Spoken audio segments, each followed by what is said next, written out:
पुष्पा सिर्फ एक नाम नहीं है, पुष्पा मतलब ब्रांड। सबसे पहली बात जो पुष्पा 2 के बारे में जाननी ज़रूरी है वह ये कि ये कोई महान फिल्म नहीं है।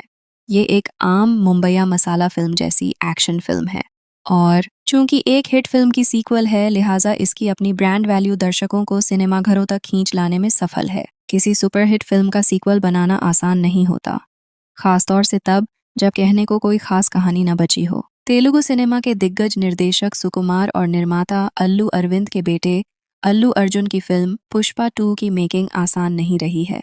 इस फिल्म का मामला मलयालम फिल्म अभिनेता फहद फासिल की तारीखों के चलते बार बार लटका। फिल्म पुष्पा 3 द रैम्पेज के ऐलान के साथ खत्म होती है और इस ऐलान से पहले ही निर्देशक सुकुमार ने फिल्म की सारी कमजोर कड़ियां किनारे लगा दी हैं। पुष्पराज ने पिछली फिल्म पुष्पा द राइज में नारा लगाया था, मैं झुकेगा नहीं। अब की उसका ऐलान है, मैं हरगिज नहीं झुकेगा। बीवी उसकी माँ बनने वाली है। काली माँ से वह एक बेटी चाहता है ताकि वह अपने ससुराल जाए तो उसे वहां का कुलनाम मिल सके। बचपन से लेकर पुष्पा इसी कुलनाम को लेकर ही तो बार बार दुखी होता रहा है। पुष्पा की आवाज इस बार थोड़ी कड़क है। अभिनेता श्रेयस तलपदे ने फिर एक बार पुष्पराज के किरदार को पर्दे पर खिला दिया है। फ्लावर से वाइल्ड फायर बनने की कोशिश करते पुष्पराज की कहानी यहाँ थोड़ा पीछे से शुरू होती है। छलांग लगाने के लिए वह पंजे भी सिकोड़ता नजर आता है, लेकिन बचपन का कोमल पुष्पा बड़ा होकर गंधर्व पुष्पराज कैसे बन गया, इसकी कहानी जबरदस्त है। श्रीमती पुष्पराज यानी कि श्रीवल्ली का नैन मटक्का यहाँ भी जारी है। अपने सामी पर वह फिदा है, पूजा पाठ में भी नंबर 1 है, बस खाना हर बार नॉन-वेज ही बनाती है। श्रीवल्ली को सुकुमार ने घरेलू बीवी बनाया है और फिल्म में समंथा रुथ प्रभु की कमी पूरी करने के लिए इस बार श्रीलीला को आइटम गर्ल बनाया है। समांथा जैसा न तो नमक उनमें है और न ही उन जैसी चपलता। मामला किसिक में कसक भरकर लाल चंदन हो गया। फिल्म की सबसे कमजोर कड़ी ये गाना ही है। अल्लू अर्जुन को प्रभुजी मानकर चंदन घिसते रहे। लेखक निर्देशक सुकुमार को लगता रहा है कि फिल्म पुष्पा 1 की सफलता का श्रेय उन्हें उतना नहीं मिला जितना अल्लू और रश्मिका को मिला। रश्मिका तो सीधे हिंदी सिनेमा के हीरो नंबर 1 रणबीर कपूर की हीरोइन बनने में कामयाब रहीं। अल्लू अर्जुन की कहानी इस बार बचपन से लेकर बुजुर्गियत की दहलीज पर आ खड़े हुए पुष्पराज की कहानी है और इस बार वाकई में उनके लिए मामला आसान नहीं है। राउडी बॉय पुष्पा और लीडर पुष्पा के बीच की जो लकीर इस कहानी में फहद फासिल के आने से आई है उसे पार करने में इस बार ये दोनों जियाले कमाल भरे कर गए हों, लेकिन भंवर सिंह शेखावत का किरदार यहाँ कहानी में कुछ खास करिश्मा कर नहीं पाता है।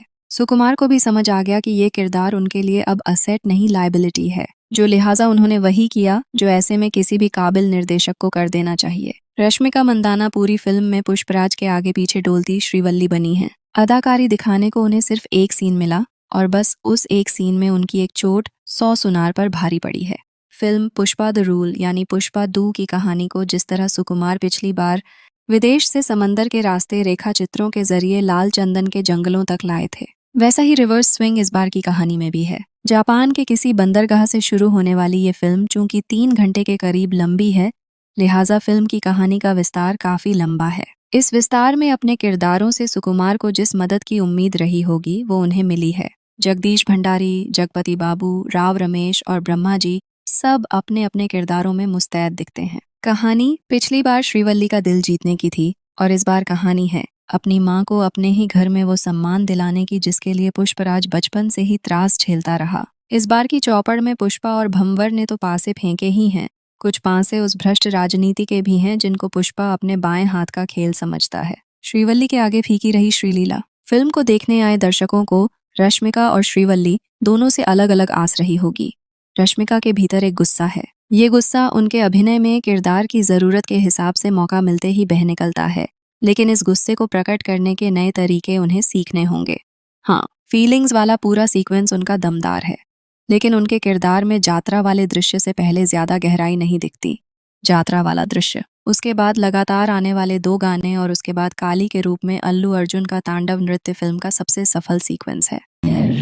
इसके बाद भतीजी को बचाने निकले चाचा का क्लाइमैक्स वाला एक्शन भी तालियां बटोर ले गया। दर्शकों को श्रीलीला में सामंथा जैसी किसिक पूरी होने की कसक जगी थी, लेकिन उनका किसिक सॉन्ग ज्यादा जमा नहीं। सिनेमैटोग्राफी में अव्वल नंबर फिल्म की तकनीकी टीम में संगीतकार देवी श्री प्रसाद ओवर कॉन्फिडेंस का शिकार साफ नजर आते हैं।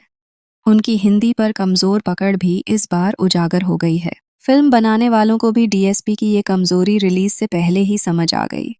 इसीलिए फिल्म के बैकग्राउंड स्कोर में एस थमन और सैम सीएस की भी मदद ली गई है। फिल्म की तकनीकी टीम में जिस एक शख्स की तारीफ करने का मन बार बार होता है वह पोलैंड के मूल निवासी सिनेमाटोग्राफर कुबा ब्रोजेक मिरोस्लाव।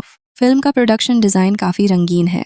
प्रीतशील सिंह ने अल्लू अर्जुन के गेटअप पर काबिले तारीफ काम किया है। नवीन नूली का संपादन बेहतर होता तो फिल्म कम से कम 20 मिनट कम हो सकती है। साउथ सिनेमा में इस साल हनुमान ने जिस होशियारी से सिनेमा को साधा उसे नाग अश्विन कल की 2898 में आगे बढ़ाया और अब आ गया है पुष्पराज अपने इलाके और बॉक्स ऑफिस पर रूल करने के लिए। फायर है तू?